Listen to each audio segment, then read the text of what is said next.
Antilia bomb case में जिस प्रकार से चीजें बाहर आई है और सचिन वाजे एपीआई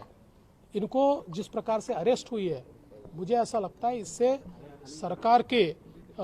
ऊपर एक सवालिया निशान पैदा हुआ है। विशेष रूप से हम लगातार ये कह रहे थे कि ये बहुत गंभीर घटना है और सचिन वाजे के ऊपर कार्रवाई होनी चाहिए, लेकिन उस समय मुख्यमंत्री जी और गृह मंत्री जी केवल उनका बचाव कर रहे थे, मानो उनके वकील हो, इस प्रकार से उस संदर्भ में बातें हो रही थी। लेकिन अब जो चीज़ें बाहर आ रही है ये सारी चीज़ें गंभीर है और मैं ऐसा मानता हूँ अभी तो बहुत कम चीज़ें बाहर आई है और ये तो अभी एक ही एंगल इसका बाहर आया है, मनसुख हिरेन जी की हत्या।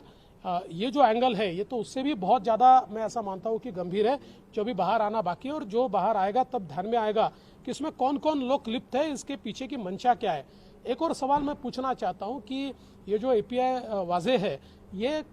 करीब 16 सालों से सस्पेंडेड थे और उनको हाईकोर्ट ने सस्पेंड किया था और जब वो हाईकोर्ट ने सस्पेंड किया, जिस समय मैं गृह मंत्री और मुख्यमंत्री था, उस समय भी शिवसेना के नेताओं ने आकर इनको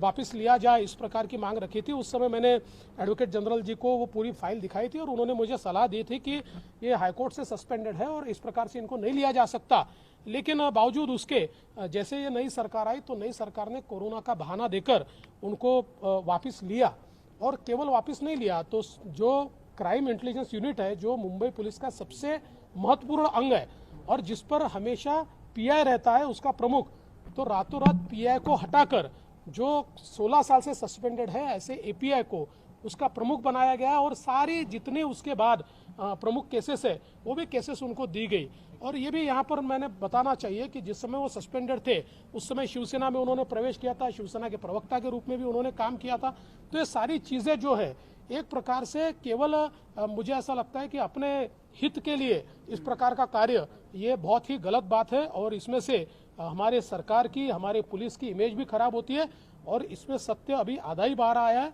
हम अपेक्षा करते हैं कि पूरा सत्य जल्दी बाहर आएगा।